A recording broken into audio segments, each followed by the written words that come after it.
فيلم النمر الأسود واحد من أشهر أفلام أحمد زكي، واللي اسمه فضل ملازمه طوال مسيرته، عشان لما يتذكر اسم أحمد زكي لازم يجي قبله لقب النمر الأسود. بس اللي ما تعرفوش إن الفيلم ده بيحمل كواليس غريبة جدا وقصص مأساوية تخلينا نتساءل إزاي سعي الإنسان للكمال خلى السينما تصبح مهرب ليه؟ وهل فعلا بنحتاج أفلام تخدرنا عن واقعنا المؤلم، أم نحتاج أفلام تعرض واقعنا الحقيقي؟ وإيه هي الحقيقة أصلا في عالم مليان بالأوهام؟ فيلم النمر الأسود كما لم تراه من قبل. أكشن!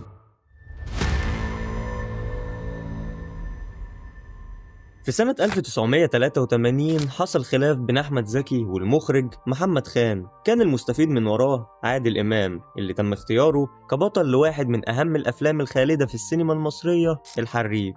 وده طبعا بعد استبعاد أحمد زكي من دور البطولة بسبب إنه قص شعره. كنت عاوز يبقى شعره اياميها الموضه الشعر الكبير ده. جه مره لقيته حالق نمره واحد فجبنا عادل امام. وده بالرغم من إن أحمد زكي كان انتهى من تسجيل مقدمة الفيلم، وحتى بعدها لما الفيلم نزل فضلت موجودة بصوته.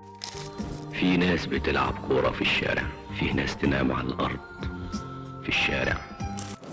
وفي نفس السنة راح أحمد زكي واشتغل على فيلم النمر الأسود مع المخرج عاطف سالم، عشان تشاء الأقدار إن الفيلمين ينزلوا السينمات في وقت واحد سنة 1984، عشان للمرة الأولى يتفوق أحمد زكي على عادل إمام في شباك التذاكر، ويجيب فيلم النمر الأسود إيرادات أعلى من فيلم الحريف.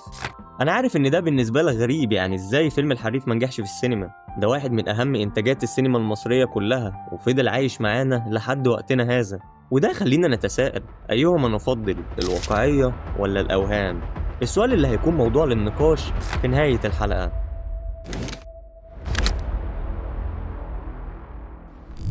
النمر الأسود الفيلم اللي قدم لنا قصة كفاح وإرادة ألهمت ناس كتير وقتها لشاب مصري في بلاد الغرب، رحلة بطلها محمد حسن، شخص بسيط من حي فقير قدر من خلال براعته في صنعة الخراطة يفتح لنفسه فرصة ذهبية هتخلد اسمه في العالم كله. محمد حسن كان طفل صغير لأب وأم منفصلين، ونظرا للظروف المادية الفقيرة وإن أبوه كان شغال منجد ما قدرش إنه يروح مدرسة ويتعلم يقرأ أو يكتب، لكنه اتعلم صنعة الخراطة على إيد الخواجة باولو. ومع مرور الوقت كبر محمد وازداد تميزه في صنعة الخراطة لدرجة خلت الخواجة يعجب بشغله جدا، وجاب له فرصة شغل في ألمانيا بعقد عمل مغري أجبر محمد إنه يوافق على السفر ويسيب أهله وأصحابه وحتى رياضة الملاكمة اللي كان مستواه كويس فيها. ومن هنا بتبدأ حكايتنا. السفر كان فرصة للنجاة من الفقر اللي محاوطه في كل حتة، فرصة لتحقيق الذات ورفع المعاناة عن أهله وعن عيلته المستقبلية. ده لولا ال50 جنيه اللي انت اديتهم لي ما كنتش اقدر اسافر. ربنا هيقدرني ويعوضك عن كل السنين اللي انت شفتيها عشاني. لكن محمد كان قدامه مشكلة كبيرة وهي عائق اللغة، هو أصلا ما كانش بيعرف يقرأ ويكتب، يعني ما بالك بقى يعمل إيه في اللغة الألمانية؟ ففكر قبل ما يسافر في حل مؤقت يمشي بيه دنيته، وطلب من زمايله يكتبوا له أهم الجمل اللي ممكن يحتاجها هناك في ورقة مترقمة من 1 ل10، يا دوبك هم ال10 أرقام اللي هو عارف شكلهم يعني. مش دي 1 2 كده اهو، نمرة 2 بقى دي أنا عامل خراطة. أيوه. محمد استعد خلاص، وابوه راح يودعه قبل ما يطلع على الباخرة ويسافر. محمد عاش فترة من الوحدة على الباخرة بسبب ان محدش فاهمه ولا هو فاهم حد اصلا. يوم المخرج حاطط لك الاغنية دي.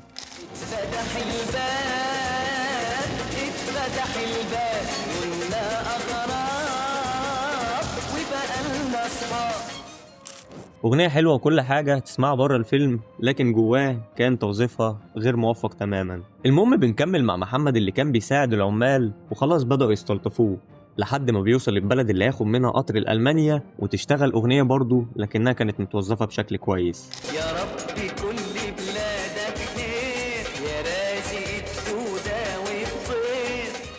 محمد بيسأل على محطة القطر لكن محدش فاهمه وقاعدين بيضحكوا عليه، فتقوم شغالة أغنية مناسبة جدا للمشهد ده. عن اختلاف اللسان يسكن بني الإنسان. حوار غريب ان 3 أغاني في اول ربع ساعة، بس يعني اللي جاي اغرب ما تقلقش، لان لما الاغنية خلصت هو احنا لقيناها على طول في محطة القطر، ما تعرفش وصل ازاي. واما تيجي تبص تلاقي ان الكاميرا جايباه بيجري في نفس المكان. الظاهر ان المخرج كان مكسل جدا، يعني حتى اما حب انه يغير قام راح حط شنطة هناك، قام بقى نسي ان هو يشيل الشنطة اللي كانت موجودة هنا اساسا في الشوط اللي قبليه. المهم بيروح بعدها محمد يسأل على توقيت القطر. وخليني اقول لك ان محمد فهم وعرف يعني يركب انهي قطر وامتى، وعرف ينزل في انهي محطة، ده كمان نزل من المحطة على المصنع على طول. فتغاضى بقى عن منطقية الأحداث، هو وصل وخلاص بقى، مش مهم وصل ازاي. وأول يوم شغل ليه بيبهر المدير وبيتعين في المصنع وبعدها بيسأل تاني وبيعرف ازاي يوصل للبيت اللي هيسكن فيه. بس الغريب انه ركب اتوبيس لونه كحلي قام نزل من اتوبيس لونه احمر، اللي هو ازاي يا جدعان طيب؟ يعني بجد ازاي؟ وبنروح لتاني يوم شغل لمحمد اللي بيواجه فيه العنصرية من الواد اللي شغال معاه في المصنع، والشخصية دي المفروض اسمها برجر يعني، عشان ايه لو احتاجنا اسمه تاني يعني. وفي اول نظرات بينهم بتلاحظ ان هو كارهه جدا عشان بشرته السمراء. وفي المشهد اللي بعده على طول بنلاقيه مستني محمد عند البيت ومعاه رجالة وبيضربه. طب هو عرف محمد ساكن فين ازاي يعني، وعرف منين ان هو نازل دلوقتي؟ السيناريو لم يفصح بمثل هذه الاشياء. نسيب جانب بقى العداوة ده ونروح لجانب اللوف ستوري. عشان في يوم يحس محمد انه سقعان فيقوم عايز يعمل شاي، يعني هو مش هيتغطى، لا هو عايز يعمل شاي بديهي. فيروح يدور على كبريت عشان يولع البوتاجاز، فبيطلب من جارته اللي هي ما بتفهموش طبعا خالص، بس بالصدفة بقى ايه جارته التانية بتفهمه وبتروح تكلمه عشان تساعده. انت بتتكلمي عربي؟ شوية مش بفهم عربي كتير، بعرف واحد كلمة من مامي. مامي أرمنية بس اتولد في مصر. وبتعرفه ازاي يستخدم البوتاجاز اللي اصلا كان بالكهرباء، واتفقت معاه ان هي هتساعده يتعلم لغة وان هو يقرأ ويكتب، وفعلا ده بيحصل وبتبدأ ان هي تساعده، ومن هنا بتنشأ بينهم علاقة قوية وبيخرجوا سوا عشان تبدأ قصة حب بينهم. انا صدمت ان اول واحدة تكتب عليها انت. راس كوب يعني راس كوب. وفي يوم هم خارجين عادي بيلاقي الواد العنصري ده موجود هناك في نفس المكان، وشخصية برجر دي يعني بيلعب دور الشر المطلق، اللي هو يعني خلاص يا اسطى سيبك منه محمد، باين عليهم بتوع مشاكل. يعني هو تاني يوم شاف محمد قاعد بياكل عادي في الشغل، يعني مفيش حاجة، راح مرخم عليه. بس محمد مسكتش المرة دي وراح ضربه واخد حقه منه، ومنطقي عادي لأن محمد بيلعب ملاكمة. ولكن الصدفة تلعب دور من تاني، لأن واحد من اللي شغالين معاه أعجب بأدائه في الملاكمة وهو بيضرب برجر، يعني عجبه الأبر كات مثلا أو البلوك، فاهم الهوك اللي اداهاله فهمش، بس هو عجبه يعني الأداء، فراح وداه لكوستا مدرب ملاكمة هناك. ولكن الصدفة الأعظم إن هو كمان بيتكلم عربي. يلا يا عم يعني عشان تحس إن الدنيا إيه ماشية زي الفل. وزن 72. لا انا عايزك تنزل 71 عشان تلعب خفيف متوسط، الوزن ده ناقصني قوي. وبنشوف محمد وهو بيتدرب معاه وبيشتغل على نفسه وبيرفع من مستواه، وفي المشاهد دي بتيجي أشهر أغنية للفيلم واللي عايشة معانا لحد دلوقتي. اتقدم واحلف مش راح نتندم، اتقدم وكفايه خلاص تتندم، طول ما الدنيا هتدور انا من الدنيا هتعلم، تقدم هتعلم اتقدم. أغنية للمطرب أحمد إبراهيم وكلمات عبد الرحمن الأبنودي. ومن المفارقات إن هي ما كانتش عاجبة المخرج عاطف سالم، ويعني طلبوا إن هم غيروا الكلمات، بس الشاعر الكبير عبد الرحمن الأبنودي يعني رفض بالشياكة، قال لهم يا جدعان أنا مسافر وعايز فلوسي، ويعني تعديل مش هعرف أعدل والله مش هلحق. وبصراحة هو يعني كان رأيه صح، لأن الأغنية اتشهرت على الكلمات اللي هو كتبها. نرجع نكمل الأحداث وبنلاقي إن محمد شغال على نفسه، ومش بس بيتطور في الملاكمة، لا كمان بيتطور في اللغة. كنت عاوز اروح مدرسة او معهد بتاع تعليم هندسي يعني. وبعدها بنروح للحدث المنتظر، أول مباراة ملاكمة لمحمد. ولما تيجي تبص هتلاقي ان المشهد كويس بصراحة، يعني نظرا ان هو كان متصور من 40 سنة، يعني انت متخيل الرقم، ومع ذلك طلع بشكل كويس. بس ثانية واحدة ايه ده؟ هو ايه اللي جاب العنصري ده هنا؟ مش عارف. المهم ان محمد بيعمل مباراة كويسة ولكنه بيخسر، وبعدها بيوم بيروح لكوستا عشان يساعده في انه يحول فلوس لأمه في مصر. مش لابس ليه بتتمرنش ليه؟ هو انت هتكون اول واحد انهزم في ملاكمه؟ انت هتتمرن وهتلعب تاني، وانا اذا كنت شايف ان مفيش امل منك كان لا يمكن اطلب منك انك ترجع تلاكم تاني. افتكر مصر يا محمد، ودي فرصتك علشان تعمل حاجه لبلدك.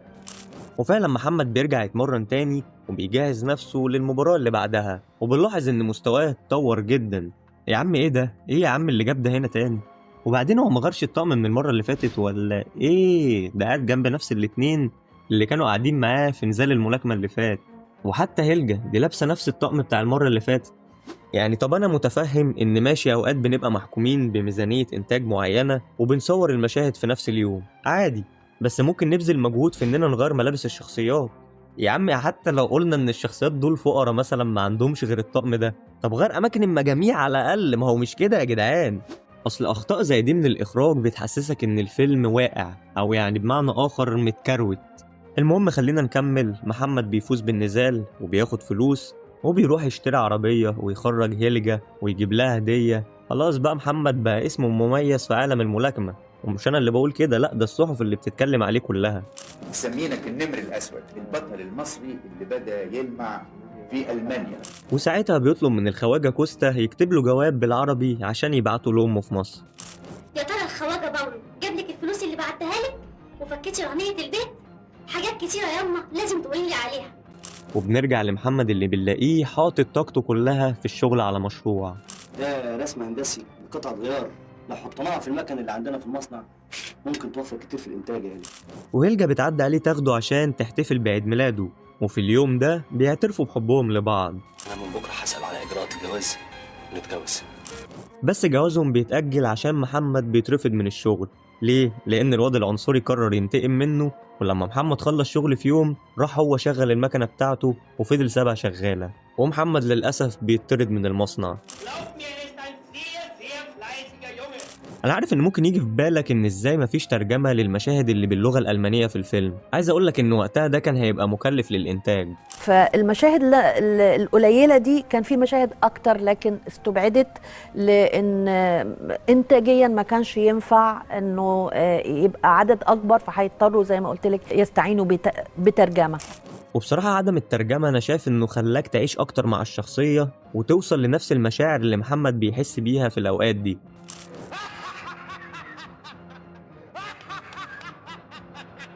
خلاص يا عم ده انت شرير جدا، ايه ده؟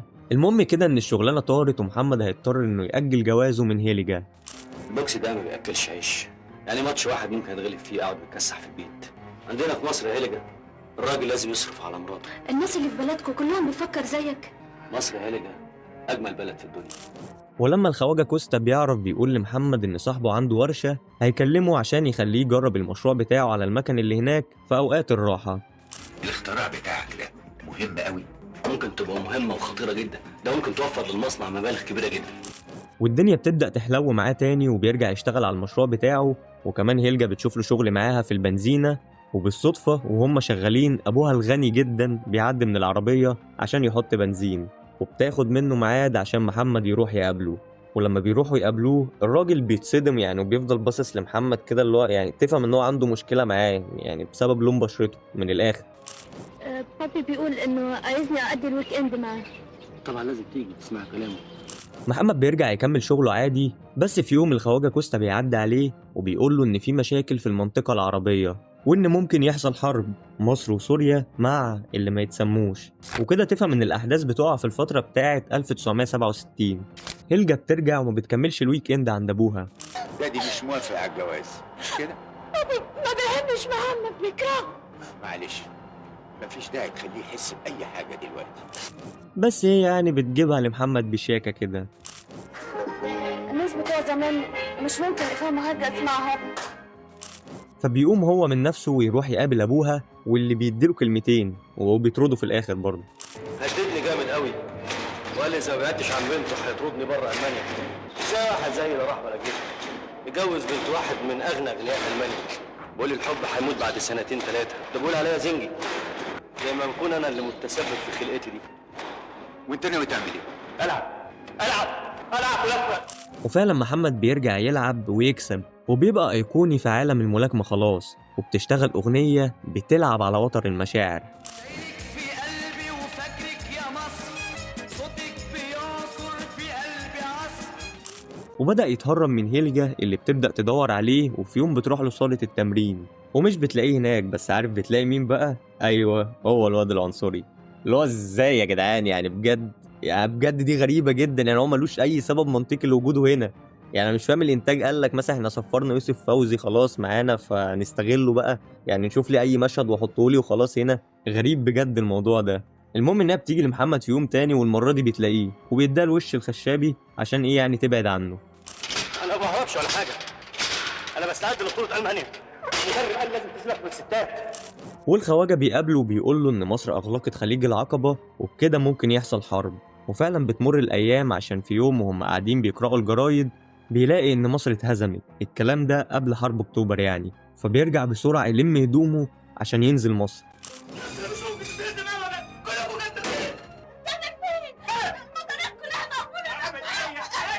ابوك كان عنده حق يا هلك، احنا لازم نسيب بعض.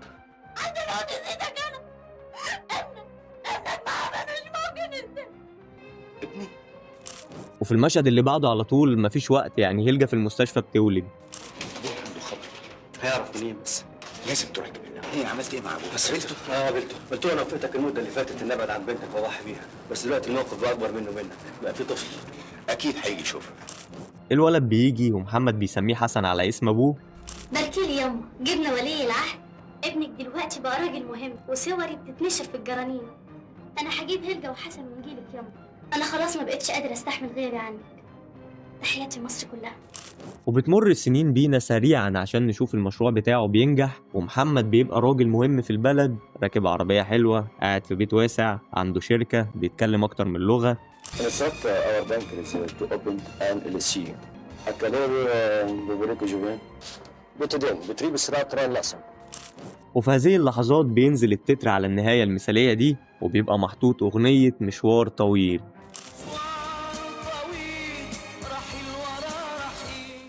وشوف كلمات الأغنية اللي بتقول لك رحيل وراه رحيل، يتغير الزمان، يتغير المكان، يتبدل العنوان ويفضل الإنسان، يتغير كل شيء على نفس الطريق، وبعد المرار واليأس يبقى العالم جميل. شوف يا أخي حاجة تدعو للبهجة والتفاؤل إزاي، يعني الحياة حلوة يا جدعان. بس للأسف خليني أقول لك إن مش دي الحقيقة.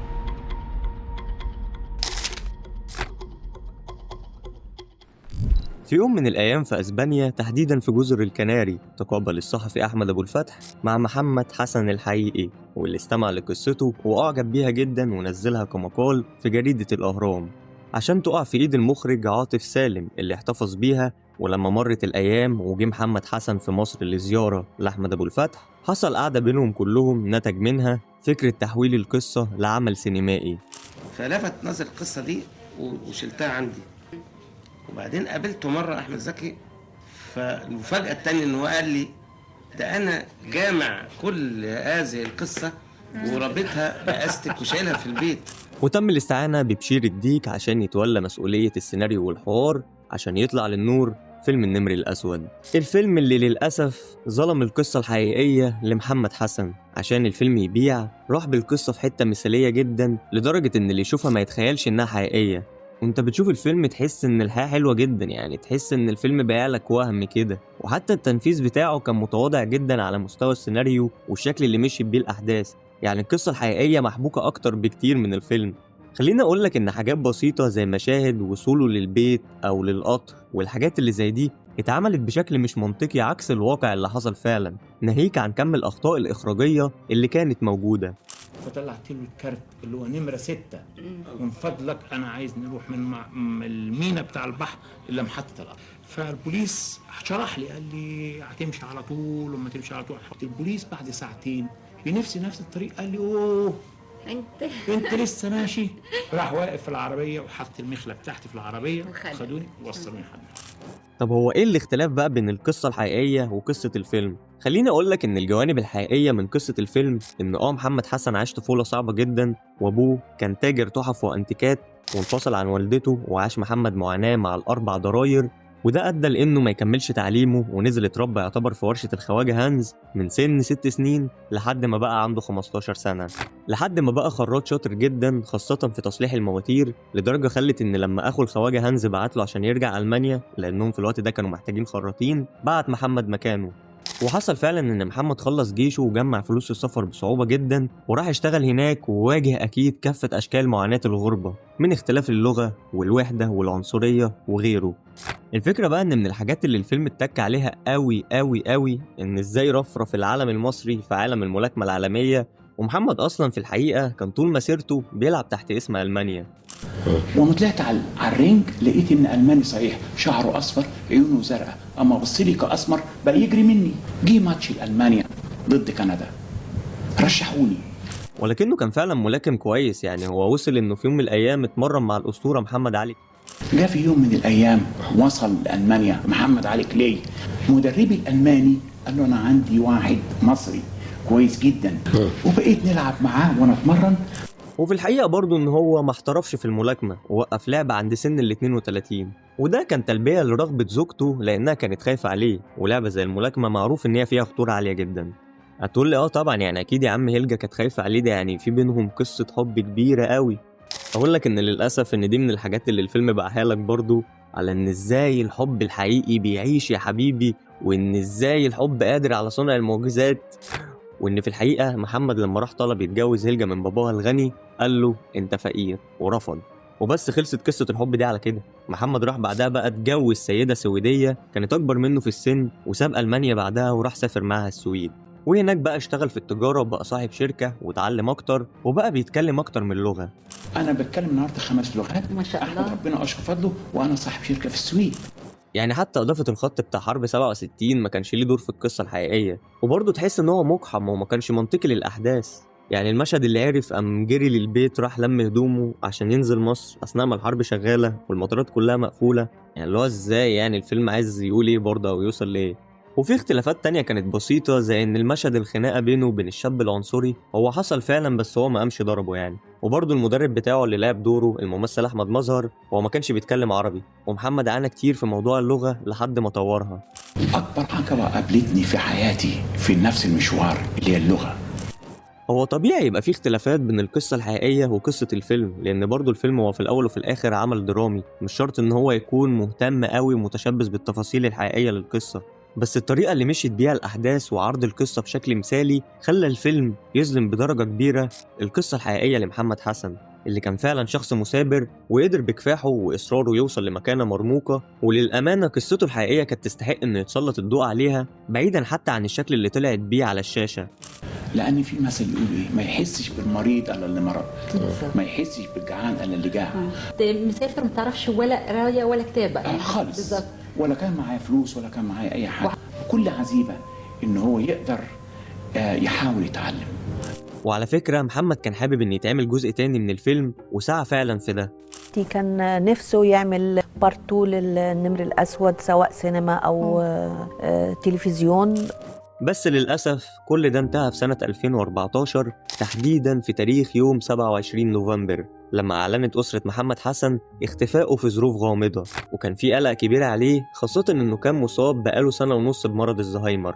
وبمرور ساعات تم العثور على جثة محمد حسن اللي مات على قضبان المترو في محطة محمد نجيب عشان يتكتب الفصل الأخير في حياة محمد حسن اللي من غيره فيلم النمر الأسود ما كانش هيبقى ليه وجود. وبالرغم من النهاية المأساوية لمحمد إلا إنه قدم لينا نموذج من المثابرة والإصرار يستحق إن احنا نقف قدامه. وحتى ولو الفيلم اتقدم بشكل متواضع بس قصة النمر الأسود كانت تستحق إنها تتحكي.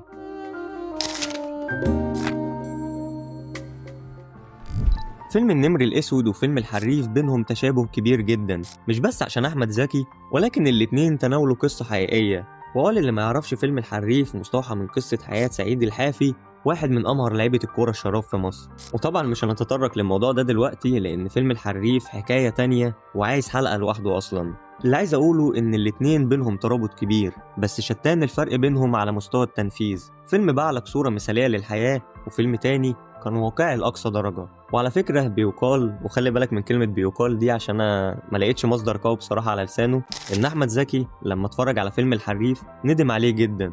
والصراحة كان معاه حق لأن الفيلم اللي عاش فيهم لحد دلوقتي هو فيلم الحريف.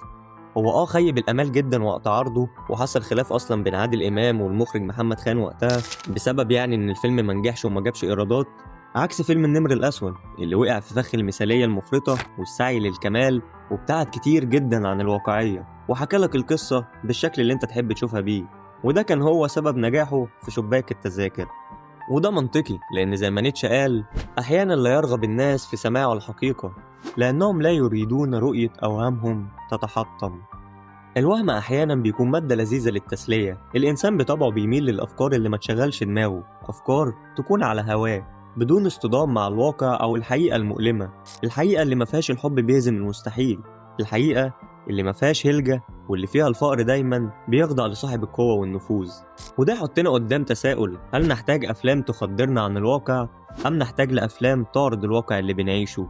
من رأيي إننا محتاجين الاتنين، بس لازم يكون عندنا وعي كافي واحنا بنتفرج وقدرة على التشكيك في الأشياء اللي بتشوفها عينينا، لأن السينما قوة ناعمة وبتأثر جدا فينا وقادرة إنها تغسل عقول، وقادرة تكون بالنسبة لك وسيلة للهروب من الواقع، خاصة إن عقلك ما بيقدرش يفصل إن اللي بيشوفه ده مجرد فيلم.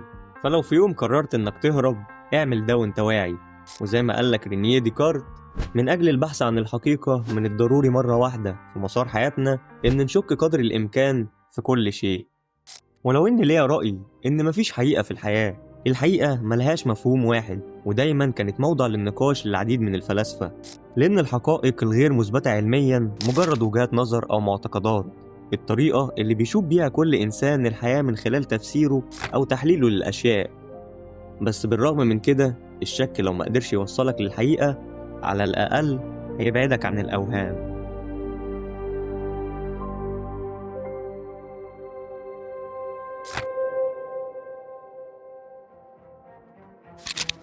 وبس كده خلصت رحلتنا المرة دي، ومعاها بتنتهي حلقتنا. واتمنى طبعا اكون قدرت اضيف حاجة جديدة او الفت نظرك لشيء، رسالة، فكرة او وجهة نظر مختلفة.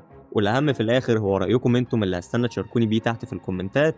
ولو حبيت الكلام وعايزه ينتشر اكتر، اعمل لايك للحلقة دي وشيرها مع صحابك، واشترك وفعل زر التنبيهات عشان تشوف الحلقات الجاية. ولو عايز تعرف عني اكتر، هتلاقي لينكات السوشيال ميديا تحت في الديسكريبشن، انستجرام واكس وفيسبوك، تابعني هناك. وبس كده، كان معاكم محمد عماد، سلام.